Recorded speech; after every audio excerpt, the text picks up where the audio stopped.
from 2 to 20 years in prison. So you know you're not dressed appropriately for court, right? I didn't know that until I got here. And I know you're probably going to get upset with me about the help that I'm going to give you, but I'm trying to save your life because the last time you use may be the last time you use. You already admitted that you're on heroin.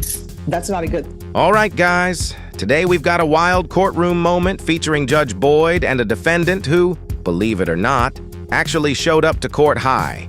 Yeah, you heard that right. And just when you think it's going to be a typical sentencing, Judge Boyd throws a curveball. Instead of dishing out the usual punishment, she takes a totally unexpected approach. So let me know in the comments, should showing up to court high land you the maximum sentence? Or is there room for a different kind of justice? Let's dive in and see how Judge Boyd handles this jaw-dropping situation involving a defendant facing up to 20 years. Hello. Hi, so you know you're not dressed appropriately for court, right? I didn't know that until I got here. All right, so next time you appear in court, you're not allowed to wear the T-straps. If you want to wear that, I know it's hot outside. You'll need to put on a jacket or something, you understand? All right. Court is calling 2024 CR 1728, State of Texas versus Angel Marie Bustos. Could I have parties announced for the record for the state? Your Honor. Defense? All All right, and are you Miss Bustos? Yes. Counsel, you received all the discovery and did you review it with your client? Yes, Your Honor. Court will find that the state is in compliance with discovery. Ms. Bustos, did you review the document entitled Application for Deferred Adjudication or Community Supervision with your attorney? Did you understand it? Yes, I did. Did you review the document entitled A True Bill of Indictment with your attorney? Did you understand it? Yes. Counsel, do you waive the reading of the indictment? We do, Your Honor. State, are you proceeding on the indictment as presented? You. Did you review the document entitled Court Admonishments and Defendant's Waivers and Affidavit of Admonitions with your attorney? Did you understand it? Did you sign it in all the appropriate places? I didn't. Did you understand you're charged with possession of a controlled substance, penalty group 1, 4 grams to 200 grams? That's a second-degree felony. Range of punishment is anywhere from 2 to 20 years in prison and up to a $10,000 fine. Did you understand? Yes, ma'am. If you have a plea bargain agreement with the state, court does not have to follow your plea.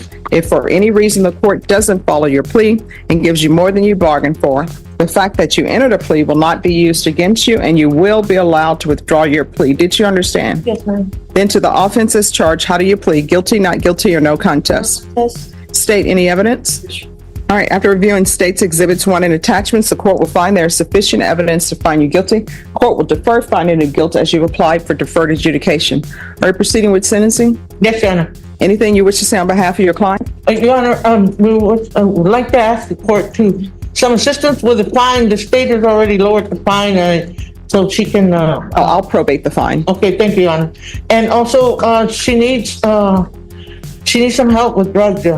All right. Do you have any children? I did. I got 2 of them that are already old enough, 18 and 19, and then my 2 youngest passed away. So no. I'm sorry about that. Thank you. All right. When's the last time you had employment? 2019. I'm actually applied for disability. All right. And what is your disability for? I have mental illness And what? arthritis, 3 types of arthritis, and mental illness. All right. You know drugs is not helping that, right? Yeah, I know. I've been trying getting off. The withdrawals hurt really bad. I'm tired of it. I really am. I do it only just because of the pain, but I'm trying to get off of it. I do need help. All right. So who is Melissa Marie Barrera to you? That's my cousin's baby mama. Okay. I have to do the mental gymnastics. And who is Mark Anthony Bustos? Cousin. All right. And who is the person you're with in court today? That's my boyfriend. All right. Where is he? Right there. All right. All right. Okay. Thank you. All right. And do you have any family support? Just him. Where's your family? My mom died, my dad died. Pretty much everyone passed away. I have my brothers, but one's in prison. The other one I don't talk to. So he's my family. So that's why we're asking the court for some assistance, Your Honor. She needs some support from this court in order to help her with that addiction. All right. This is what the court, and if you're drug tested today, it's going to be positive. It'll be positive, man. All right. I appreciate your honesty. All right, look. Yeah.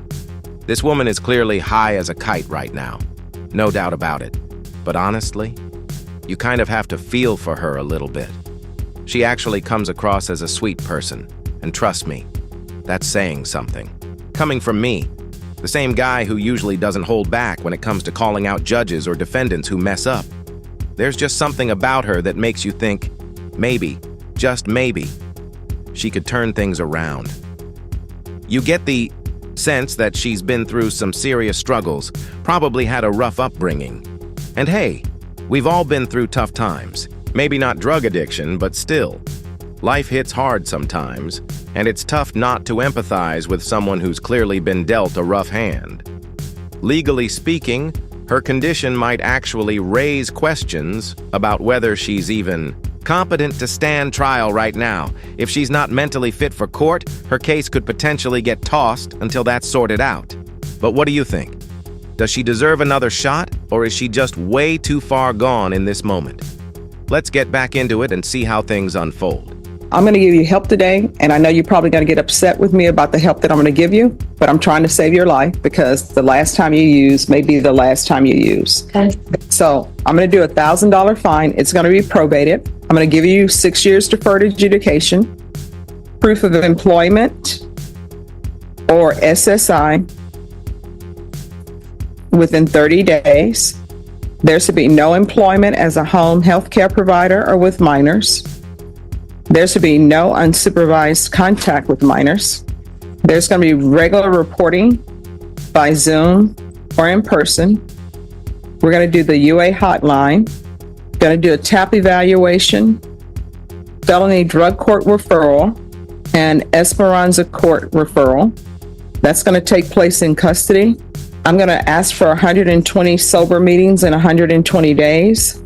There should be no contact with Melissa Marie Barrera, Mark Anthony Bustos. Gonna want field visits 1 time per month until further notice, and 200 hours of community service restitution. Probation, is there anything else she needs? Is it just me, or does Judge Boyd actually seem like she genuinely cares about this defendant? I mean, let's be honest. Most judges would have dropped the hammer the moment someone walked into court high. No hesitation. But not Judge Boyd. She's clearly looking past the surface and seeing someone who might be hurting, not just someone who broke the rules. That kind of compassion from the bench is rare. And honestly, it's refreshing. Because let's face it, drug addiction is a massive issue in this country, and tossing people into jail without addressing the root cause doesn't solve a thing. What Judge Boyd is doing here isn't just being lenient, it's being human. If more judges took this kind of approach, seeing people instead of just case numbers, maybe we'd actually start making progress, not just filling up prison cells. What do you think? Should more judges show this kind of empathy, or should the law always take a hard stance? Drop your thoughts in the comments. Referral first. Yes. Outcome. I can't have 2 referrals. No. We'll do felony drug court first. Okay. And if she's not accepted there, which if you're honest with them, they'll accept you. Okay. And then if she's not accepted there, we'll do Esperanza court. All right. Nothing further. All right. Is there anything else you need from the court? No. All right. Did you review the document entitled Trial Court Certification of Defendant's Rights to Appeal with your attorney? Did you understand it and did you sign it? Yes, I did. All right. Because this is a plea bargain agreement, because I followed your plea bargain agreement, and because you waived your right to appeal, you do not have the court's permission to appeal. Do you understand? Yes, ma'am. All right. We're off the record. To be successful in this court, you need to make sure that you're in contact with probation. If you feel as though probation is not addressing an issue with you, you can always come in this court. We'll be here. Okay. All right. The other thing is, felony drug court is a good program. It's something that you need. You're probably going to need inpatient treatment. But if you are accepted to felony drug court will be monitoring your situation. And they have a judge there, and that judge is Judge Glenn. He'll be monitoring how you're doing. Mm-hmm. The only time I will see you is if you're graduating, and I'll show up to your graduation, or if they send you back here because they say there's nothing else that they can do. Okay. All right? Okay. And if you want me to show up at your graduation, I will definitely show up to your graduation. Okay? Thank you. So what's going to happen today is the deputies are going to take you into custody. If there's anything that you want to see, want to give to your boyfriend, just let them know. How long is it gonna be? Yeah. Because one, you already admitted that you're on heroin. That's not a good thing, because the last time you use could be the last time you use. Okay. And because here's the thing, if you could have, you would have came in the court sober. So what will end up happening is felony drug court, it's Tuesday. They'll probably be able to get to see her because I'm going to sign the order immediately for them to interview you. So they'll probably be able to see you before this week is out, and you need to let them know that you're interested in being in their program, and then they will take over supervision. If they think you need inpatient treatment, they'll give you inpatient treatment. If they think you need outpatient treatment, they'll give you outpatient treatment. Okay? Usually, I'm not too thrilled with how court rulings go these days. It often feels like we give criminals way too much leeway. I mean, when you're out here committing crimes, especially drug-related ones, the punishment should match the offense, right? But honestly, in this case, I'm kind of impressed. She was given 6 years of adjudicated probation for her drug convictions, which means she's being given a chance to get her life together without being locked up right away. And maybe, just maybe, this could be the turning point for her. She has 2 kids, and I truly hope she pulls through, not just for her, but for them.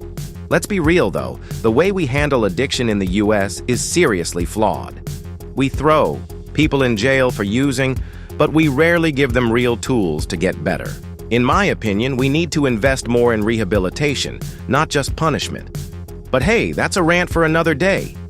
It's just refreshing to see someone actually get a shot at real recovery, instead of being dumped into a broken system with no hope. In too many places, our justice system focuses more on locking people up than addressing the problems that got them there in the first place. But who knows? Maybe this ruling will spark some change. If she can truly turn things around, it might inspire others to do the same. And honestly, we need more of that in this country. Anyway, let me know what you think. Does she have a real shot at turning her life around? Or do you think she's just going to fall back into old habits and let the system down? Drop your thoughts in the comments. If you enjoyed this, make sure to like and subscribe. I post content like this every single day. Appreciate you all for watching, and I'll catch you in the next one. Take care.